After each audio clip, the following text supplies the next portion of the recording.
The leading Sumerian gods or deities of so-called Holy Trinity, from Anu, Enlil, and Enki. And there's some spectacular descriptions of what Enki did. Enki is not unknown to African culture and African shaman.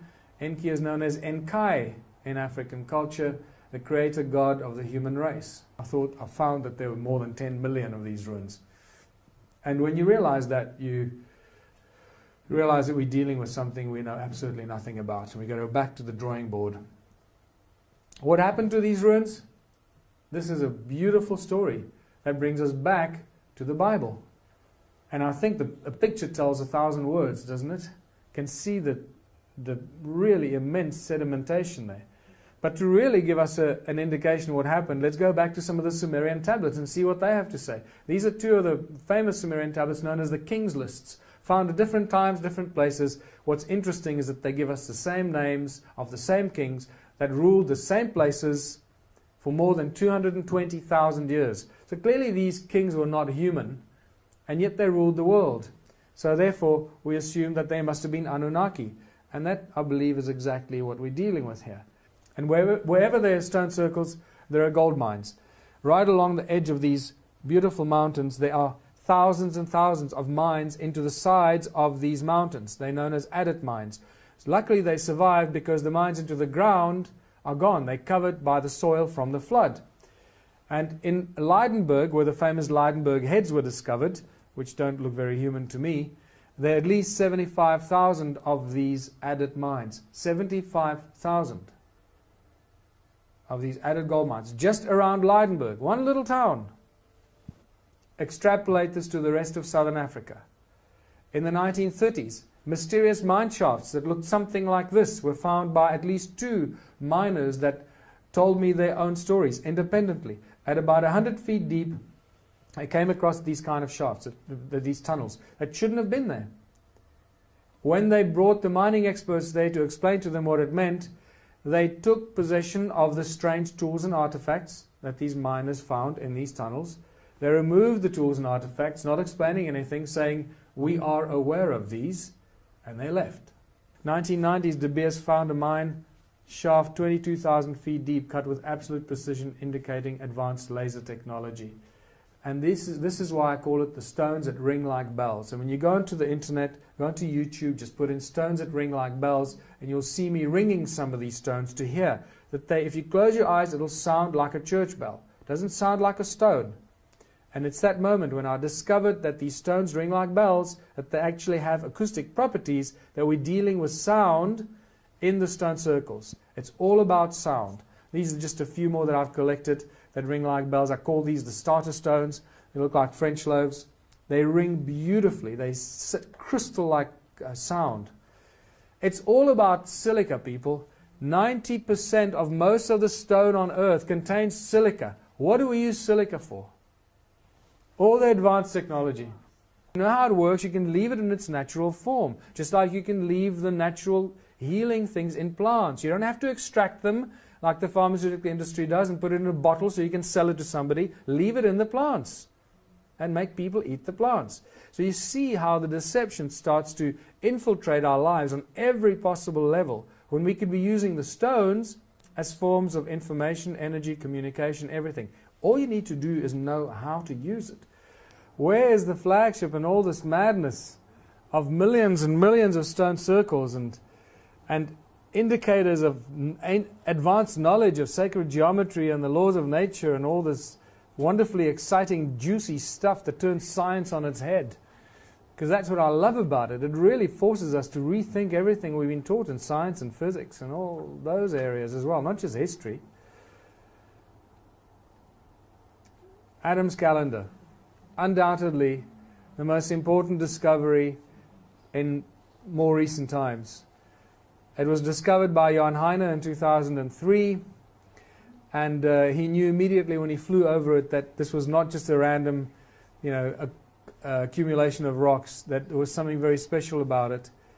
And he came back and he measured it and realized it was all aligned to the cardinal points of the earth and solstices and equinoxes.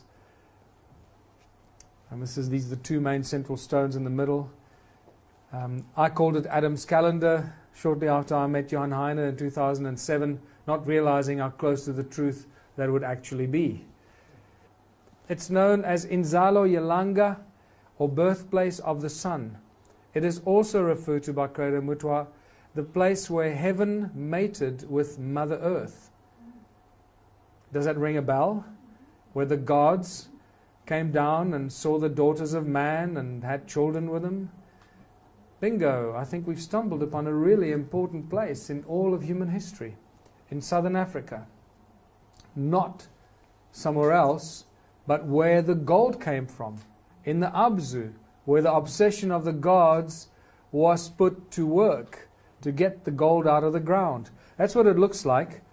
We connected to the morphogenic field. We're starting to understand that we can access this information instantly. In fact, all the knowledge of the entire universe and all the information in it is accessible to us all the time. We just forgot how to do it. And we're relearning that because we are waking up. It's the age of awakening. But yet we find ourselves on this beautiful planet as a slave species. We are born free on our own planet, and yet we cannot move around freely. We cannot live where we choose to. We have to follow rules and instructions and laws that we didn't agree to when we were born. We have to work to earn money that we didn't agree to do. The restrictions are endless. Every situation, every socio-political system that we've had as a species has failed us. Humans everywhere live in misery. There seems to be no bright light at the end of the tunnel.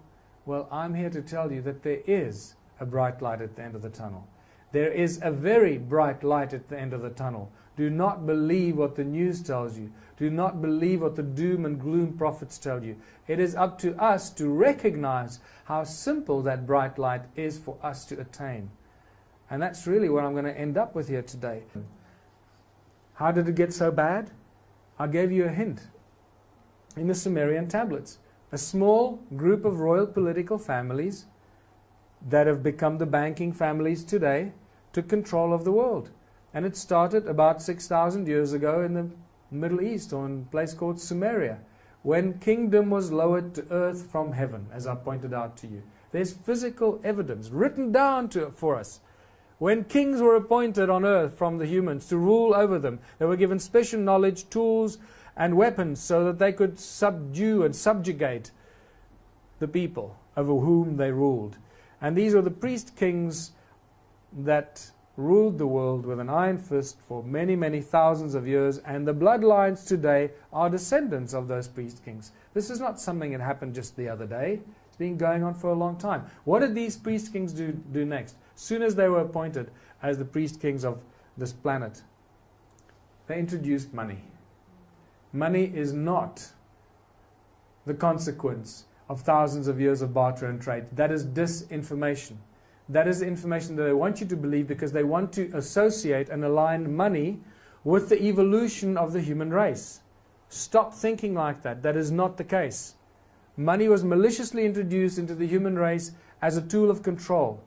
It becomes very clear as we go through this. Today, the royal political banking families or the banking families are closely aligned to the royal bloodlines.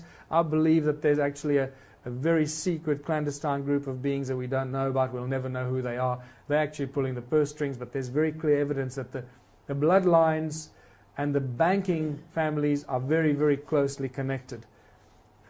Our education has nothing to do with learning. Our schools are just indoctrination camps, brainwashing our children to follow orders and bow to authority. David Icke has been on about this for a long time, and boy, he took a lot of flack when he first started out, but I think it's becoming very obvious to everyone how close to the truth that is. Money controls the legal system, it controls our courts and controls our judges.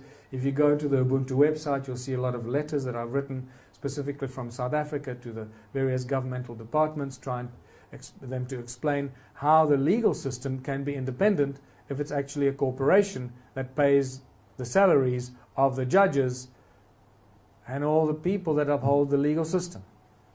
So it's a very interesting twist. Every week new laws are made by the government, and they passed and imposed on the people. We don't know that these new laws are passed until it's too late. In South Africa, they publish it in a place called the Government Gazette. I don't know where they put it here in the UK, but it's probably a similar ridiculous little publication. Governments and the corporations that fund them have turned the people into their slaves. In essence, the government has stolen the country from its people. That's what they've done. The country belongs to its people. Governments of all the countries of the world have stolen their countries from its people. How can I make this statement? Because all the governments in the world are corporations. And if you don't know, here's a list of some other countries that are registered as corporations. Just a quick look at that. And the UK, if you go to Dun and Bradstreet, you'll find it registered there as UK corporation. We've got to stand up and change this, people. Nothing is going to happen until we do this ourselves. The 5-point mantra of an Ubuntu contribution system is critical. It is not a bartering system. Please don't think that. A lot of people jump to that conclusion. It has got nothing to do with barter or trading. That's where we keep making the same mistake, because he who has more to barter or trade will eventually rule the roost. So you can't introduce that back into the system. No money, no barter, no trade, no value attached to anything larger than anything else, because each one of our contributions is and should always be equally valuable.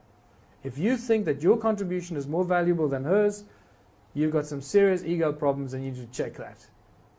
This is why this is so critical that you go away and start sharing this information with everybody. It's not because we want to start this up tomorrow, because we need to start thinking about it, become comfortable about how do we go from a capitalistic, money-driven society that'll kill each other for a slice of bread to a unity-driven, community-driven society that works together for the greatest benefit of everyone in that community. Not everybody planting their own food, because rocket scientists make really lousy farmers. That's also one of the mistakes that some of these communities have made. Try and force everybody to grow their own food is not the solution. The solution is allowing everybody to express their God-given talents that they're really good at. And that's what we kill in our children when we start sending them to school. So for God's sake, don't send your children to schools.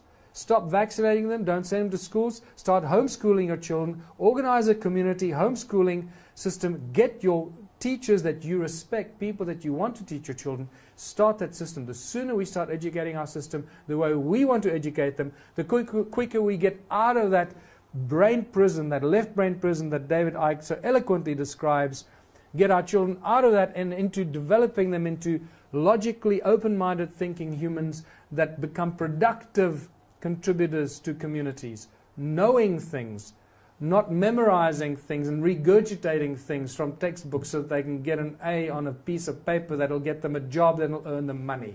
That's the trap. In Ubuntu contribution communities, there are no jobs. There is a labor of love. That's what you do. You don't have a career or a job. You do what you're good at, what you're passionate about, what gives value and brings value to your community. Everything changes. We're going to have craft that hover or go, you dematerialize here and rematerialize there. I don't know. It's not going to be the way it is now. The moment you remove money, everything changes. So you've got to start thinking about it from that perspective as well.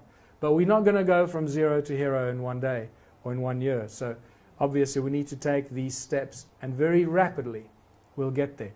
I believe firmly, and I trust you'll agree with me, that the moment we introduced a free energy device to the world that everybody can make in their garage within an hour or two, we actually leapfrog to a far more advanced position in the scheme of things. In unity we thrive, and anything is possible. Only out of unity comes infinite abundance. Anything else is just a perpetuation of division and conflict. And I would say after 6,000 years, I've had enough of reading the same stories over and over again. And I think as a species, we must say enough is enough.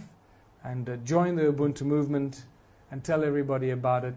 We've just launched the Ubuntu movement in the UK. There's one in South Africa. There's one in the USA going up, in Australia and Canada, everywhere. Become active. Tell everyone. Let's create a global movement of unity consciousness. That's what we need more than anything else. Thank you very much for coming. I hope I gave you some food for thought.